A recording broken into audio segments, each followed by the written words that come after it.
Today is December 9th. Today's quote is entitled Self-Delusional Capacity.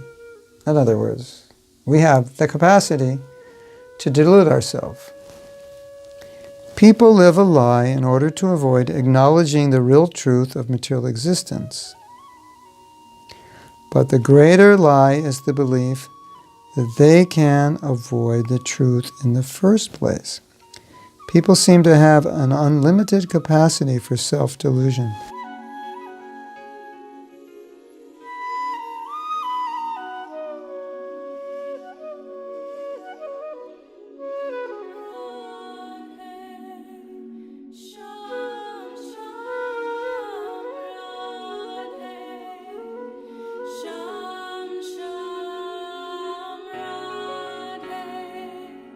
So just like in yesterday's talk, when we're talking about how we want to kind of live in a make-believe world, well, this idea extends that thought that we like to live in a self-delusional world. We like to think things are not the way they are.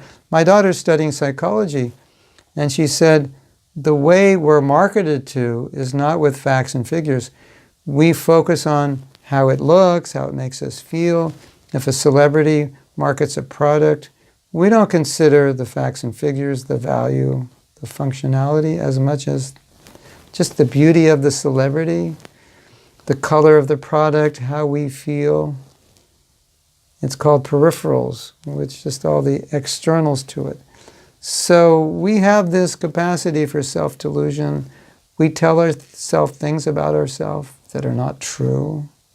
We say, I'm never going to do this again, and we do it. I'm only going to eat 3 cookies, it's midnight, and we eat 26, and we've never eaten less than 10 in our lives. We tell ourselves these things.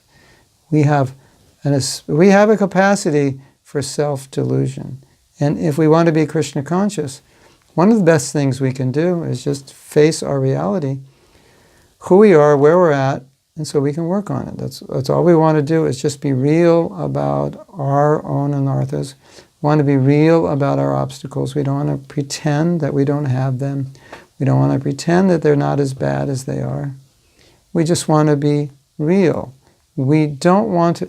You see, a lot of times we can't be real because being real would be admitting that we are not as Krishna conscious as we thought we were, or we'd like people to think we are. But if you have a problem and you don't admit it, then how can you work on it? So we want to be real solely for the purpose of dealing with the real issues in our life. And if we are self-delusional, if we don't admit them, then how can we work on them? So that's the idea of this quote. Just be realistic about where you're at so you can deal with the real things that you need to deal with. Like we say in America, get real. So reality is sat. Get real, get eternal, get to the truth. Deal with things as they are. Don't pretend, don't show off, don't try to be someone you're not. That's not Krishna consciousness. Don't masquerade that I'm an advanced devotee. Just be open, be humble, be vulnerable, be willing to look at your faults and be willing to work on them. Very simple.